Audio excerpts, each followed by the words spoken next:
सहयोग आज का महायोग है। सहयोग में हम श्री आदिशक्ति श्री निर्मला माता जी की फ़ोटो के सामने दीपक को जलाते हैं और उनके सामने अब नतमस्तक होते हैं और अपनी दिन भर की हुई गलतियों की माफ़ी मांगते हैं और माँ से अपनी प्रार्थना करते हैं। आदि शक्ति श्री निर्मला माता आदि शक्ति हैं, परमात्मा हैं, गुरु हैं और धन्वंतरी भी हैं। इन्होंने हर तरीके से हमारी हर समस्याओं को दूर करने का तरीका बताया है। माँ ने बताया है कि हमारे शरीर के अंदर 3 नाड़ियाँ हैं, दाएं नाड़ी, बाएं नाड़ी, दाएं नाड़ी और मध्य नाड़ी। इन्हीं तीनों नाड़ियों पे हमारे 7 चक्र हैं, मूलाधार चक्र, स्वादिष्ठान चक्र, नाभि चक्र, हृदय चक्र, विशुद्धि चक्र, आज्ञा चक्र और सहस्त्रार। इस प्रकार से ये हमारे 7 चक्र हमारे तीनों नाड़ियों पर हैं और इन्हीं नाड़ियों के खराब होने से हमें हर तरह की परेशानी पैदा होती है। माँ ने हमको आत्म साक्षात्कार दिया है। आत्म साक्षात्कार कैसे प्राप्त करते हैं आज मैं आपको इस विषय में बताऊंगी। श्री माता जी की फ़ोटो को आप कहीं साफ़ सुथरी जगह, मेज़ पर कहीं भी साफ़ सुथरा कपड़ा बिछाकर उनको आप वहाँ पर विराजमान कीजिए, उनको बिठाइए और दीपक जलाकर, चाहे तेल का जलाएं, सरसों के तेल का, चाहे तिली के तेल का, चाहे घी का, जो आपके पास अवेलेबल हो, उपलब्ध हो जाए सुविधा से, सरलता से, उसको आप जलाएं। अगर नहीं है तो आप मोमबत्ती भी जला सकते हैं। उसको जलाकर आप माँ के सामने बैठें और उनसे प्रार्थना करें, नतमस्तक हो, माँ को प्रार्थना करें माँ से कि माँ मेरी कुंडलिनी माँ को जागृत कर दीजिए और उनके सामने माता जी से दोनों हाथ जोड़ें और उनसे कहें कि माँ मुझे मेरे मन को शांत कर दीजिए, मेरे विचारों को रोक दीजिए, मेरे मन को शांत कर दीजिए, मेरी कुंडलिनी माँ को जागृत कर दीजिए। फिर आप आंखें धीरे धीरे करके माँ की तरफ देखते हुए आंखें बंद कर लें और ना उस समय आप ना कोई शारीरिक या मानसिक कोई भी क्रिया ना करें, शांतपूर्वक बैठ जाएं और सहयोग उत्थान पिंडाली को अपना कार्य करने दें।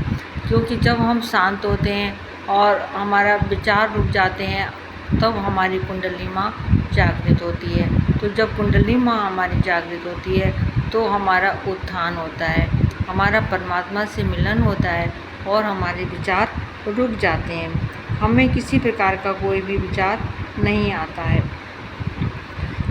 इसके अलावा आप अपने हाथों की तरफ ध्यान दें कि आपके हाथों में ठंडी ठंडी हवा आ रही है या माथे पे ठंडा लग रहा है या सहस्त्रार पे ठंडा लग रहा है। बस इतना आपको करना है और बाकी आप किसी भी विषय के बारे में आप नहीं मतलब सोचेंगे, ना ही आप कोई विचार करेंगे। आपके विचार खुद ही रुक जाएंगे। आप देखेंगे कि आपको ना तो भूत के विचार आ रहे हैं, ना ही भविष्य के विचार आ रहे हैं, आप केवल वर्तमान में हैं।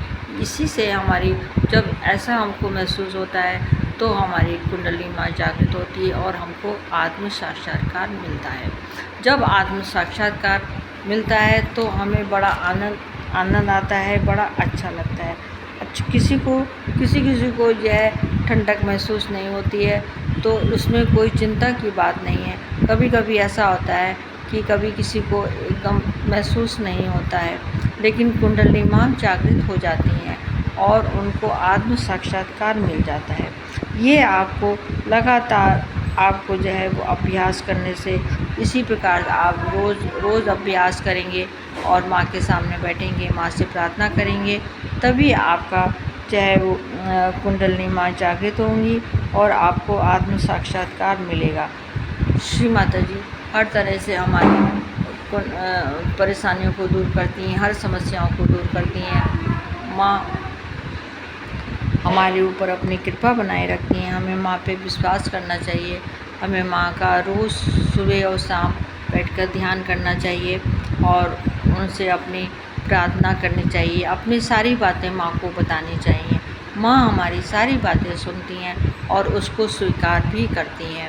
हमको दोनों हाथों को माँ के सामने फैलाकर ही जो है वो बैठना चाहिए। देखिए जैसे मैं आपको बता रही हूँ, ऐसे करके आप दोनों हाथों को फैलाइए और माँ से बस माँ की तरफ देखिए और उनसे अपनी प्रार्थना कीजिए। तो माँ हमारी सारी विनती प्रार्थना स्वीकार करेंगी। और जो हमारे हथेलियों पे, बीच में, उंगलियों में, कहीं पे भी आपको ठंडा ठंडा महसूस अवश्य होगा जब हमारी कुंडली माँ जागृत होगी। और जब माँ हमारी कुंडली माँ जागृत होती है, हमारा सारी समस्याएं दूर हो जाती हैं। जय श्री माता जी, जय श्री माता जी, जय श्री माता जी। जो भाइयों ने हमारा भाई बहन ने हमारा ये वीडियो पहली बार देखा है, उसको सब्सक्राइब करें, लाइक करें। और जो लोग भाई बहन मेरा वीडियो लगातार देख रहे हैं, वो इसको लाइक करें, शेयर करें और कमेंट्स भी करें। मुझे बताएं कि उनको हमारा वीडियो कैसा लगता है, या और आगे वो क्या पूछना चाहते हैं। और आत्म साक्षात्कार अवश्य लें, प्राप्त करें, कुंडली माँ को अवश्य जागृत करें, माँ के सामने बैठें। यही मेरी आप लोगों से प्रार्थना है। और मेरी ये भी दुआ है कि आप सभी लोग स्वस्थ रहें, सुखी रहें और खुश रहें। जय श्री माता जी।